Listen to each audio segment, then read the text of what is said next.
After junk silver experienced extensive melting over the years, how much is actually left out there? Well, this is a difficult question to answer. We'll go over what we know and how that might lead to at least a conservative estimate to help put the puzzle back together. So stay tuned.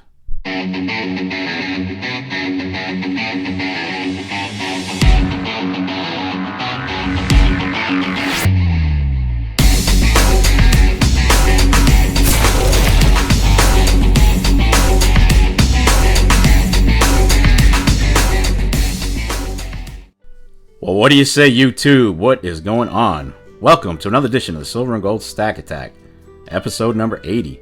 As always, I'd like to thank you for taking a few minutes out of your day to check out the new video. And if you'd like to help support this channel, then why not click on that thumbs up, comment down below, and subscribe if you haven't already done so. All those actions help to promote the channel, and you know I really do appreciate the support. So, constitutional junk, 90%. I hate calling it junk, but it is what it is. How much constitutional is left after the massive melts over the years? Well, we'll probably never know for sure, but there are a few facts that we do know that might help us figure out an estimate. So let's roll into it. And hey, be sure to comment down below on how much constitutional silver you think is left. I'd love to hear your thoughts. Alright, so if we're going to try and get a handle on this mystery, a good starting point would probably be to go over how much silver coinage was actually minted between 1916 and 1964. And that number is in the neighborhood of 14.6 billion silver half dollars, quarters, and dimes. Now that would add up to around $2.6 billion in face value. And these coins contained approximately 1.9 billion ounces of silver. But what about the coins before 1915? Well, those wouldn't have been in mainstream circulation in the 1960s when the coin melt started, so those likely weren't melting in large numbers. And speaking of melts, there were three major categories of silver melts. Number one, coins melted by the US government. Number two, coins melted illegally during the melting ban of the late 1960s. And number three, coins melted after the ban was lifted. The US Mint would melt down old, non-current silver coins and would mint them back into new coins. So from about 1933 to 1968, right around 63 million ounces or 94 million face value of silver coins were melted and recoined.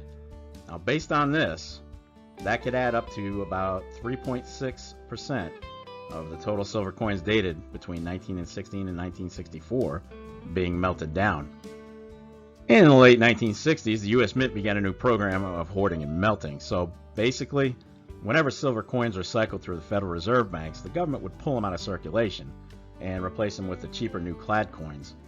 The Mint reported that they had obtained a total of 212 million troy ounces of silver from melting around 296 million face value of quarters and dimes.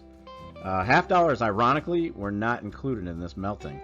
But based on this, that could add up to maybe about 11.3% of the total silver coins dated from 1916 to 1964 being melted down by the government in the late 1960s. And combining that melt with the first melt by the US government, we're now up to a confirmed nearly 15% of all junk silver being melted down by the US government. Now we're on to stage two, the illegal melting. That saw a large number of coins destroyed from 1967 to 1969. The melting ban was lifted in May of 1969, but this is really where the numbers start to get hazy because there are really no numbers to corroborate how much was actually melted. But we might have at least a clue, as vague as it might be. In Henry Merton's book, The Big Silver Melt, he described being a part of the illegal melting, and he estimated that approximately 1.7 billion in face value was illegally melted in the late 1960s. Now, if that's even remotely accurate, Merton's claims would indicate that right around 66% of all silver coins from 1916 to 1964 were illegally melted during this time. But let's go with a much more conservative estimate of 45%. And this is also likely too high, but we'll run with it for now. And after that melting ban was lifted in 1969, it was once again legal to melt junk silver.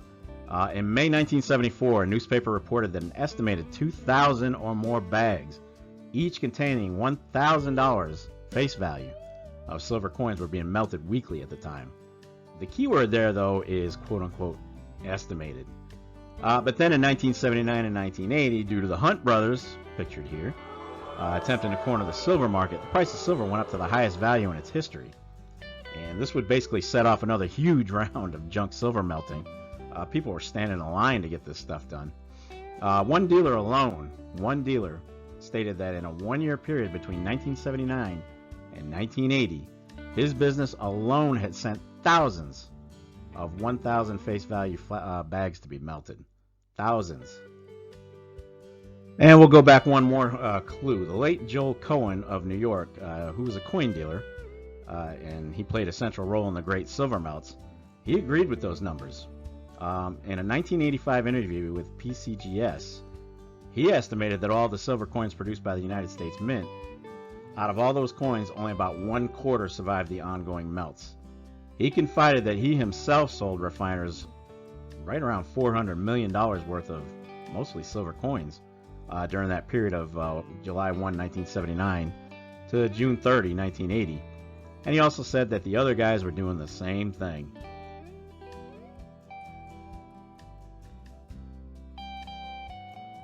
Not really having a true number, let's give a really conservative estimate of 15% or more of the existing supply of junk silver being melted during that time. Alright, so let's summarize the meltdown of 1916 and 1964 silver coins. Number 1, the government melted and reclad around 15% of them early on. Number 2, Merton's book estimates that 66% were melted during the melting ban, but we're going to go with a more conservative 45%. And number 3, the melting spiked again during the silver price increase between 1979 and 1980, and all while legal melting continues to this day to some extent. So we'll add another conservative 15% of coins melted. Now, based on those averages, with the government's share, taking Merton's estimate with a grain of salt, and adding another estimated 15%, we could theoretically, and I mean very theoretically, estimate that over 75 to 80% of all constitutional silver has been melted over the years, give or take a few percentage points. But as I brought up earlier, and this is important to remember, it is almost impossible to corroborate this estimate. Now, that being said, if it's even remotely on target, and I suspect that it just might well be, then the remaining supply of constitutional silver may be extremely low. How much? Well, we might truly never know, but these figures and estimates can give us a decent ballpark figure and go a little ways towards solving the mystery. All right, that's going to wrap up episode number 80. We may never truly have the numbers of constitutional silver that's left, but one thing we do know from those numbers that I just ran, there's not a whole lot left. That's for sure. There just can't be after how much was melted down.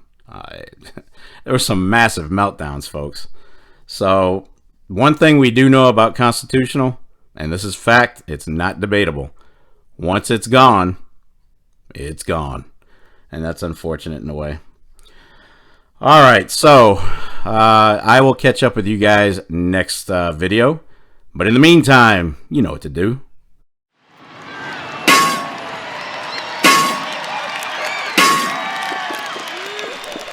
Damn right, get stacked.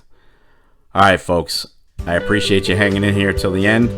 I will catch up with you soon. I am out of here. Stay safe. Be well. Peace.